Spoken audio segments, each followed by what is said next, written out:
Hola, and welcome to Dr. Doug's Quick Spanish. Today we're going to be looking at complementos de objeto directo. And they're actually quite easy. So when we're looking for a direct object in a sentence, the first thing we're always going to do is identify the verb. And here our verb is doy. What does doy mean? I give. So the direct object is going to be answering the question, what do I give? Well, in this sentence, I give the flowers. So the flowers are our direct object. So the point of direct objects is to reduce repetition. So instead of saying, I give the flowers to mom, maybe we already have talked about the flowers a million times. Instead, you're going to say, I give them to mom. The them is represented over here by these, right? So deciding what it's going to be is quite easy. So we have to ask ourselves, is it masculine or feminine? Well, we know this is feminine. Is it singular or plural? We know it's plural, so it's going to be las. Where do we put it? Right in front. Las doy a mamá. And after we have the las, we can get rid of the flores, las flores altogether. I give them to mom. And if you want to make this negative, I don't give them to her. No las doy a mamá. Easy, right?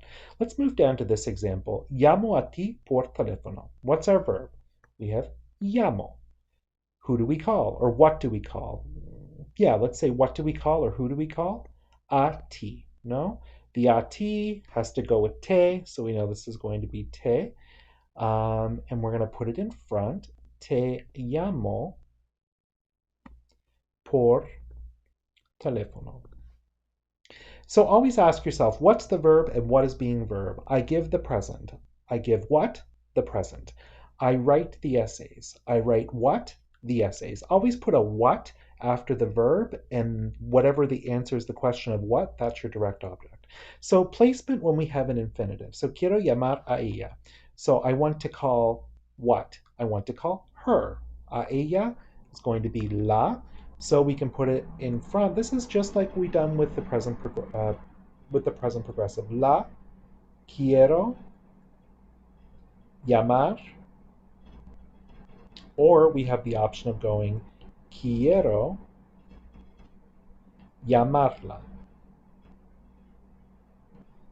Either or, they both mean the exact same thing. And we talked about already with the present progressive where we have the ando and yendo, right? With these, we can also we talked about this with reflexive verbs. We can also stick these on the end of the ando or yendo, as long as we put an accent, or we can put it at front of the estoy. La estoy llamando, or estoy llamando la. And if we put it in front, we get rid of the accent. Pretty easy. That's it. Nos vemos.